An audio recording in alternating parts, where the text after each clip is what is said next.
ಯಾರವನು and ಯಾರು ಅದನ್ನ ಹೇಳಿದ್ರು ಕನ್ನಡ ಬರಲ್ಲ ಅಂತ ಹೇಳಿ ರೆಕಾರ್ಡ್ ಮಾಡಿ take action against them. This is very stupid. ನಾಚಿಕೆ ಆಗಬೇಕು ಅವನಿಗೆ. ನಮಸ್ಕಾರ. ನಿನ್ನೆ ವಿಧಾನಸೌಧದಲ್ಲಿ ನಡೆದ ನೀಟ್ ಕೋಚಿಂಗ್ ತರಬೇತಿ ಉದ್ಘಾಟನಾ ಸಮಾರಂಭದಲ್ಲಿ ಆನ್ಲೈನ್ ಮೂಲಕ ರಾಜ್ಯದ ಬೇರೆ ಬೇರೆ ಭಾಗದ ವಿದ್ಯಾರ್ಥಿಗಳು ಭಾಗವಹಿಸಿದ್ದರು.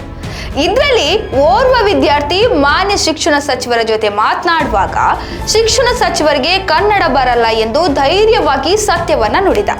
ಇದರಿಂದ ಆಕ್ರೋಶಗೊಂಡ ಮಾನ್ಯ ಶಿಕ್ಷಣ ಸಚಿವರು ಯಾರು ಅದನ್ನ ಹೇಳಿದ್ದಾನೆ ಕನ್ನಡ ಬರಲ್ಲ ಅಂತ ಹೇಳಿ ರೆಕಾರ್ಡ್ ಮಾಡಿ take action against him, very stupid, ನಾಚಿಕೆ ಆಗ್ಬೇಕು ಅವನಿಗೆ, ತಲೆ ಕೆಟ್ಟವನು ಎಂದೆಲ್ಲ ಕನ್ನಡಕ್ಕಿಂತ ಇಂಗ್ಲಿಷ್ ಪದಗಳನ್ನೇ ಹೆಚ್ಚಾಗಿ ಬಳಸಿ ಕ್ರಮ ಕೈಗೊಳ್ಳುವುದಕ್ಕೆ ಸೂಚನೆ ನೀಡಿದ್ರು.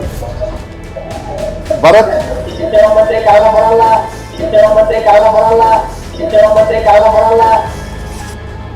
ಏನದ ಯಾರವನು ಅಂಡ್ ಯಾರು ಅದನ್ನ ಹೇಳಿದ್ರು ಕನ್ನಡ ಬರಲ್ಲ ಅಂತ ಹೇಳಿ ರೆಕಾರ್ಡ್ ಮಾಡಿ take action against them. This is very stupid. ನಾಚಿಕೆ ಆಗಬೇಕು ಅವನಿಗೆ. ಅದನ್ನ ಹೇಳಿ ಯಾರ್ಯಾರು ಟೀಚರ್ ಯಾರಿದ್ದಾರೆ BO no this has to be taken up very serious. ವಿದ್ಯಾಮಂತ್ರಿ ಕನ್ನಡ ಬರಲ್ಲ ಅಂತ ಹೇಳಿ ಯಾರೋ ಹೇಳ್ದ. ಯಾ ಕರೆಕ್ಟಾ? ಹಾಂ ನೋ ಯಾ ದಿಸ್ ಹೇಳ್ತಾ no you have to take action. ನಾನು ಅದನ್ನ ಸುಮ್ಮನೆ ಕೂತ್ಕೊಳ್ಳೋದಕ್ಕಾಗೋದಿಲ್ಲ. ಓಕೆ, ಅದು ಯಾರು ಅಂತ ಹೇಳಿ ನೋಡಿ. ಅಷ್ಟಕ್ಕೂ ಆ ವಿದ್ಯಾರ್ಥಿ ಹೇಳಿದ್ರಲ್ಲಿ ತಪ್ಪೇನಿದೆ? ಸರ್ಕಾರಿ ವಸತಿ ಶಾಲೆಗಳಲ್ಲಿ ಜ್ಞಾನ ದೇಗುಲವಿದು ಕೈ ಮುಗಿದು ಒಳಗೆ ಬಾ ಎಂದಿದ್ದನ್ನ ಜ್ಞಾನ ದೇಗುಲವಿದು ಧೈರ್ಯವಾಗಿ ಪ್ರಶ್ನಿಸು ಎಂದು ಬದಲಾಯಿಸಲು ಹೊರಟಿದ್ದು ನಿಮ್ಮ ಸರ್ಕಾರವೇ ತಾನೆ.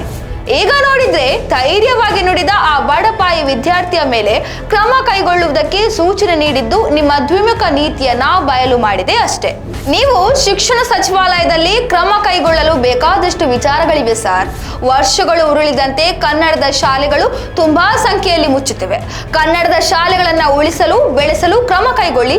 ಖಾಸಗಿ ಶಾಲೆಗಳಿಗೆ ಪೈಪೋಟಿ ನೀಡಲು ಸರ್ಕಾರಿ ಶಾಲೆಗಳಲ್ಲಿ LKG ಮತ್ತು UKG ಅಂದ್ರೆ ಪೂರ್ವ ಪ್ರಾಥಮಿಕವನ್ನ ಪ್ರಾರಂಭ ಮಾಡಲಾಗಿದೆ. ಆದ್ರೆ ಅದಕ್ಕೆ ಬೇಕಾದ ಸವಲತ್ತುಗಳೇ ಅನೇಕ ಶಾಲೆಗಳಲ್ಲಿ ಇಲ್ಲ. ಅವುಗಳನ್ನು ಒದಗಿಸಲು ಕ್ರಮ ಕೈಗೊಳ್ಳಿ. ನೀವು ಶಿಕ್ಷಣ ಸಚಿವರಾದ ಬಳಿಕ ಬೋರ್ಡ್ ಪರೀಕ್ಷೆಗಳು ನಗೆ ಪಾಟಲಿಗೆ ಈಡಾಗಿದೆ. ಮೊದಲು ಅದನ್ನ ಶಿಕ್ಷಣ ತಜ್ಞರೊಡನೆ ಚರ್ಚಿಸಿ ಸರಿದಾರಿಗೆ ತರಲು ಕ್ರಮ ಕೈಗೊಳ್ಳಿ. ಹೇಳುವುದಕ್ಕೆ ಹೋದ್ರೆ ಸುಮಾರಿವೆ. ನಿಮಗೆ ಯಾರೋ ಒಬ್ಬರು ತರಲೆ ವಿದ್ಯಾರ್ಥಿ ಮೂದಲಿಸಿದ ಎಂಬ ಕಾರಣಕ್ಕೆ ಎಷ್ಟೊಂದು ಸಿಟ್ಟು ಮಾಡಿಕೊಳ್ಳುತ್ತೀರಲ್ಲ.